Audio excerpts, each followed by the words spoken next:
So before we get into harmonic rhythm, let's play around with that accompaniment a little bit more. So we took it to the fourth step. First step was single tone. Second step was adding a second tone in the triad. Third step was adding all three tones of the triad, but we were jumping around a lot. It's a little bit too much moving. Fourth step, we started playing around with inversions. So not playing always in what's called root position, where you've got that perfect skip of a third and another third. But instead, we played the keys we needed to, but that were the closest to our fingers. So we went 1, 6, 3, 7. So let's make it even more interesting. Let's go to step 5. And instead of playing solid chords, I'm going to do a different type of a pattern in the left hand. And one pattern that was very popular, especially by Johann Strauss, was the Waltz Pattern. And that's where you play, in your triad, you play the bottom one first, and then you play the top two after. And a waltz would go more like, there would be 3 of these beats per little section of your music. So it'd be like,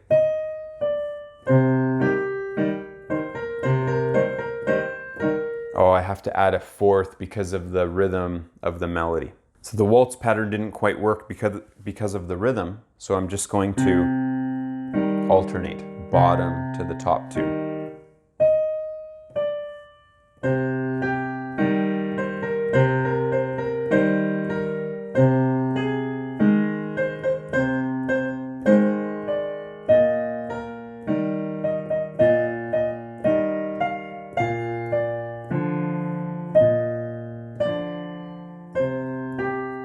And you can just keep cycling that.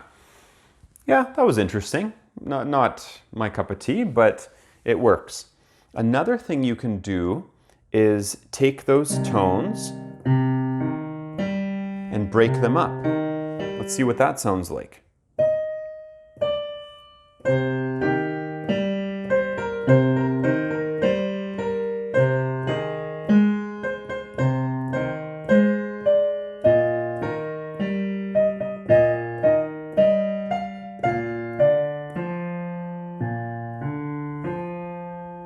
So neat, we did a broken pattern there. We call it a broken triad.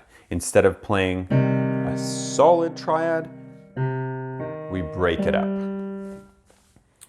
Another really popular pattern is what's called the Alberti Base.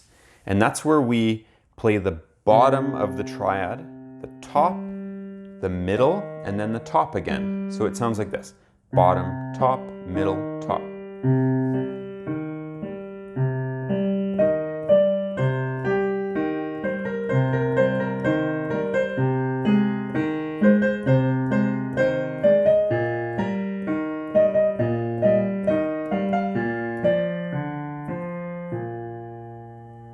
So you can see it changes the sound completely. Gives it a different type of feel. So a little bit of an exercise for you is, how many different ways can you play a triad? Just take your simplest one, C major, C, E, G. You can play it like this. What about a different inversion? You can even find another inversion with the G on the bottom.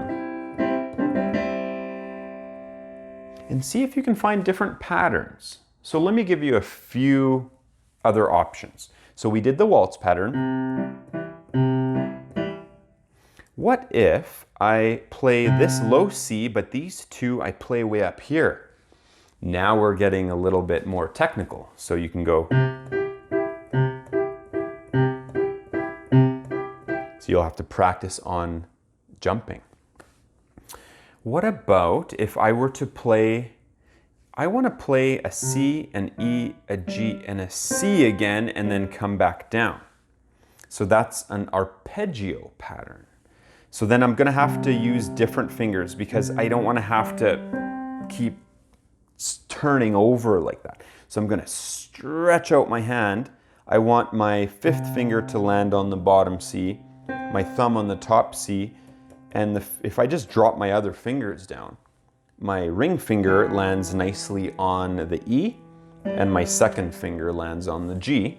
I mean, you can play around with different fingers, but for this arpeggio or broken chord, this is like a 4-note chord, it just works better because you don't have to move so much.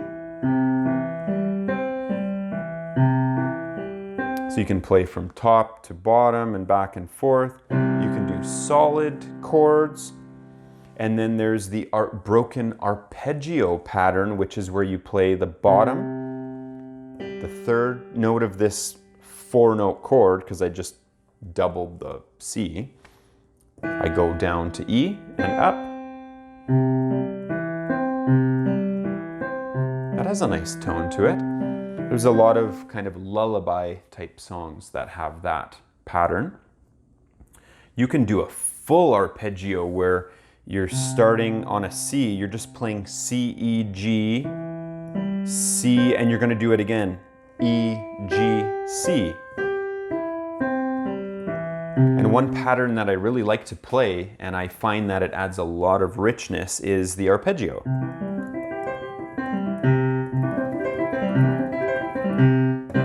And that did take a lot of practice to be able to get that speed. But what you'll find that most of music, especially with your left hand, the accompaniments are just shapes. So when I look at this, I just see this shape. My pinky is playing the main tone there. These two fingers are playing here. It's like a block in the middle. Then my thumb plays and then another block.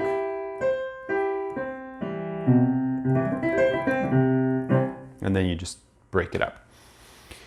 And again, those take a lot of time to get fully developed. Your technique is something that you'll have to spend a lot of time on, but only if you want to start playing really crazy patterns like that. There are ways you can play arpeggios with both hands, where you go and you cross over.